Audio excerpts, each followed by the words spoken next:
नमस्कार दोस्तों और जय श्री राम। और ये आज का दूसरा वीडियो। एक सिंपल सी एक स्टोरी है। राजेश्वरानंद एक महाराज हैं जो अब तो नहीं हैं, लेकिन उनके प्रवचन बड़े सुने जाते हैं। हम लोग जब कोई भी ऐसी चीज़ सुनकर आते हैं तो अपने जीवन में उसको ढालने की कोशिश करते हैं, मगर जैसा कि मैं आपको एक बात बताता हूँ कि पता क्या होता है, जब हम उस जगह पे बैठे होते हैं, यानी अच्छे लोगों के बीच में बैठे रहते हैं, तो हमें लगता है कि यार ये बड़े अच्छे लोग हैं, अच्छी बातें कहनी चाहिए, संस्कार वाली बातें करनी चाहिए। और जैसे ही हम लोग बाहर जाते हैं, बाहर के लोगों में मिलते हैं, तो जो हमारा असली कैरेक्टर है वो बाहर आ जाता है। यही सच है। अब एक चीज़ ना मैं आपको बताना चाहता हूँ कि जो लोग चीटिंग करके, फ्रॉड करके, आड़ा तिरछा काम करके वो पल भर का सुख तो वो पा लेते हैं, उनको असली चीज़ नहीं पता कि ये पूजा पाठ और इन सब चीज़ों में असली चीज़ नहीं है। असली चीज़ पूजा करिए, आपको जो करना है करिए, लेकिन असली चीज़ जो है वो सादा जीवन जिए। हमें किसी को ये नहीं दिखाना कि हम कितने बड़े हैं, हम कितने अमीर हैं, हम क्या हैं, इस बात से कोई लेना देना नहीं होता। तो दोस्तों ये एक ना कथा है, छोटी सी कथा है। उसमें क्या होता है, ब्राह्मण परिवार में एक लड़के का जन्म होता है। उसको बचपन से काफ़ी मतलब खाने की आदत होती है, पेटू टाइप होता है, उसको खाने की बहुत आदत होती है। अब जो है उससे भूख बर्दाश्त ना हो, और ब्राह्मणों में क्या होता है कि एकादशी के दिन व्रत होता है, उस दिन खाना नहीं बनता। अब माँ बाप से भैया बच्चे का खाना जो है वैसे ही निर्धन परिवार में हुआ था, उन्होंने आश्रम में उसको दे दिया कि गुरुजी के पास रहो, ये आपको पूरा सिखाएंगे, या जो भी व्यवस्था है ये आप ही करेंगे। अच्छा, लड़का ईमानदार अपने काम को करता था, खाना लेकिन उससे रहा नहीं जाता, भूखा रहा नहीं जाता था। तो एकादशी का दिन आता है। अब उसने पूछा, महाराज जी खाना आज बनेगा कि नहीं बनेगा? अपने गुरु जी से पूछा, महाराज आज खाना बनेगा कि नहीं बनेगा? उन्होंने कहा, भैया आश्रम में आज एकादशी है, आज तो कुछ नहीं बनेगा, पर हाँ तुम्हारी हालत समझ के मैं ये समझ रहा हूँ, तुम जाओ और एक यहाँ दूर जाओ, यहाँ पे पहाड़ी है, सुनसान है, वहाँ पे अपने लिए जो है सब्जी और दाल चावल जो भी है वो लेके जाना, वहाँ जाके अपना बनाना, वहाँ जाके खाना, ठीक है जी। अब वो अपने लिए खाना लेके जाते हैं, लेकिन जाने से पहले उनके जो महाराज हैं, यानी गुरु महाराज हैं, जो आश्रम के संस्थापक हैं, जो भी गुरु जी हैं उनके, कहते हैं लेकिन खाना खाने से पहले श्री राम जी को भोग लगा देना। अब वो लेके चल देते हैं, वहाँ पे जैसे ही पहुँचते खाना वाना बनाते हैं। अब जैसे ही वो खाने को निवाला उठाते हैं, याद आ जाता है कि भैया पहले तो भगवान को भोग लगाना है।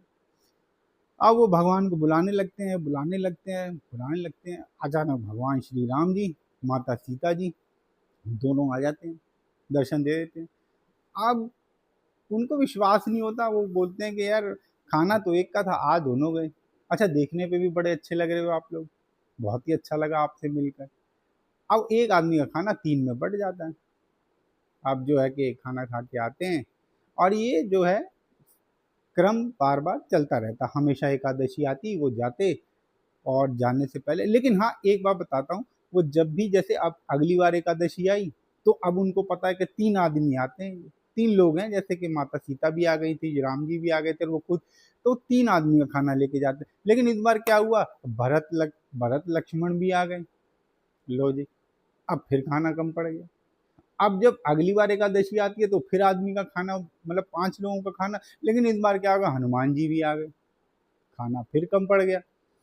ये क्रम चलते-चलते भैया ऐसा होता है कि एक बार वो खूब सारा खाना लेते हैं तो पूरा राम दरबार ही उठ के आ जाता है। ठीक है जी।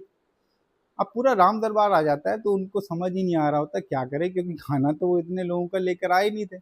यहाँ पे बहुत से लोग आ गए, पूरा राम दरबार गया। अब देखने में भी अद्भुत, और खाने का भी उनको ये था।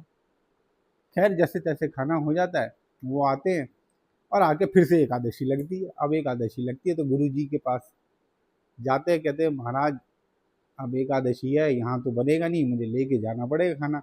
अब आप समझो जी, जब पूरा राम दरबार उनके दिमाग में आ गया, तो क्या करते हैं, बोरी बोरी वो लेके जाते हैं, एक बोरी मन मतलब जो समझो आप, आटा गेहूँ चावल दाल वो सब उठा उठा के लेके जा रहे थे। अब यहाँ पे गुरु जी के मन में एक शंका आती है, यार ये इतना खाना अकेला कैसे खा सकता है, चलिए इसके पीछे पीछे चलना चाहिए। अब जैसे ही वो वहाँ जाते हैं, वो खाना वाना बनाते हैं, अब जैसे ही वो खाना वाना बना के बुलाता कि राम जी आइए, राम जी आइए, राम जी आइए, भोग लगवाइए, भोग लगवाइए, भोग लगाइए, खाना खाइए, खाना खाइए। हम तो भैया परेशान हो गए, भूखे पेट हैं, क्योंकि उसे भूख सहन ही नहीं होती थी। अब इतने में क्या होता है, वही पूरा राम दरबार उठ के आ जाता है। राम दरबार पूरा उठ के आ जाता है। अब गुरु जी समझे कि ये बात किससे कर रहा है, क्योंकि वो तो छुप के देख रहे थे। अब वो ये कह रहे हैं कि बात किससे कर रहा है। अचानक वो सामने जाते हैं, कहते हैं मूर्ख तू बात किससे कर रहा है। बोले कि हम ये जो राम दरबार है पूरा राम जी से, लक्ष्मण जी से, भरत और लक्ष्मण, शत्रुघ्न जी से, इन सब से बात कर रहे हैं, हनुमान जी से बात कर रहे हैं कि खाना खा लीजिए, खाना खा लीजिए। अब उनको वो दिखे नहीं, गुरु जी को वो दिखे नहीं। उन्होंने उस बात पे मजाक उड़ा दिया कि तू अच्छा आदमी नहीं है, तू गलत आदमी है, तू झूठ बोलता है, ऐसा करता है, वैसा करता है। तो दोस्तों वहां पर उन्होंने अपनी सच्चाई की और ईमानदारी की सौगंध दे के कहा कि अगर मैं सच्चा हूँ, ईमानदार हूँ, हे श्री राम जी, मेरे गुरु जी को भी आप लोग अपने दर्शन करा दीजिए। अब आपके भक्त पे बात बनाई है, ये गुरु जी मेरे मुझे झूठा कह रहे हैं। तो दोस्तों श्री राम दरबार सामने ही प्रकट हो गया, गुरु जी को दिख गया। अब गुरु जी को विश्वास हो गया। गुरु जी को बात समझ में नहीं आई। वो श्री राम जी से हाथ जोड़ के पांव पकड़ के कहने लगे कि श्री राम जी, मैंने इतनी आपकी सेवा करी, इतनी भक्ति करी, आज तक आप मुझे नहीं दिखे। और ये व्यक्ति जिसने कभी पूजा नहीं की, कुछ नहीं किया, इसको आपने इतनी जल्दी दर्शन दे दिए। अरे आपने वो काम किया जो किसी भी मतलब पुरुष या कह लीजिए साधु महात्मा के लिए असंभव है। आपने इतने साधारण तरीके से इन्होंने क्या किया जो आपने इनको दर्शन दे दिया। श्री राम जी ने जो बात कही दोस्तों, वो अपने जीवन में लाने लायक है, और मैं चाहता हूँ सभी उसको अपने जीवन में उतारें। उन्होंने कहा कि इसका मन सच्चा है, साधारण जीवन जीता है, मन में किसी के प्रति कल छपट नहीं है, इसीलिए मैं इसको दिखा। इसका उद्देश्य साफ है, ये अपने पेट भरना चाहता है, और पेट भरने से पहले जो इसको नियम पता है कि भैया हमें भगवान राम जी को, अपने इष्ट देव को जो है भोजन देना है, उनको प्रसाद देना है, ग्रहण करवाना है, भोग लगाना है। तो वो इसने किया। तो दोस्तों जीवन में सादा रहना बहुत ज़रूरी है। सादा रह के आप भगवान को भी बगैर किसी परिश्रम के प्राप्त कर सकते हैं, जो कि आम बात नहीं है।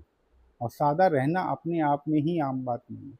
हम लोगों को ये समझना चाहिए कि हमारी विचारधारा क्या है। आज हम जिस जगह से जा रहे हैं, जिस मोड़ से जा रहे हैं, हमें समझना चाहिए कि सादा जीवन हम किसको कहते हैं। क्या अपना पैसा, अपना रुतबा दिखाना, ये क्या सादा जीवन है? और हम लोग डोनेशन बहुत करते हैं, हम लोग ऐसा कर। दोस्तों मनुष्य से मनुष्य के प्रति आदर स्वभाव संभाव ही आपका सादा जीवन दिखाता है। दोस्तों हम लोग हमेशा ये सोचते हैं कि भगवान हमारी तरक्की क्यों नहीं कर रहा, हमें हमारे घर में इतनी समस्याएं क्यों दे रखी हैं। लेकिन दोस्तों अगर हम अपने जीवन में ये देखें ना कि हम दूसरों को क्या कह रहे हैं, दूसरों के साथ हम क्या गलत कर रहे हैं, तो अपने आप ही वो चीज़ें ख़त्म हो जाती हैं। हमारी माता जी ने ये बात कही थी, हमारे घर पे पानी का कुछ काम ऐसा पड़ गया, तो प्लम्बर को हमने बुलाया। प्लम्बर जो है खाली हाथ आ गया, खाली हाथ आ गया। और वो देखे नल का देख के कह रहा है जी हम कल कर देंगे, अभी तो मैं सामान लेकर ही नहीं आया हूँ। हमारी माता जी ने जो बात कही दोस्तों, वो बहुत गहरी बात है, और उसको शेयर इसलिए कर रहा हूँ ताकि आप उस चीज़ से सीखें। हमारी माता जी ने कहा कि तुम एक प्लम्बर हो, प्लम्बर के पास पेचकस, प्लास, पाना, ये सब चीज़ होनी चाहिए, तभी वो अपने जीवन में तरक्की करेगा। कहीं पे भी जाओगे ये चीज़, तीन प्रमुख चीज़ें होनी चाहिए। हम लोग जब ये कहते हैं कि हमारे जीवन में तरक्की नहीं हो रही है, तो हम अपने आचरण को नहीं देखते।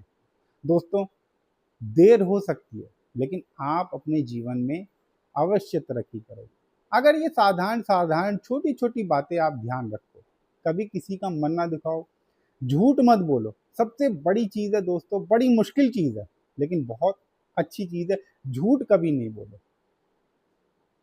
आप ऐसा हो सकता है कि देर हो सकती है, किसी काम को आप टाल सकते हो, लेकिन झूठ नहीं।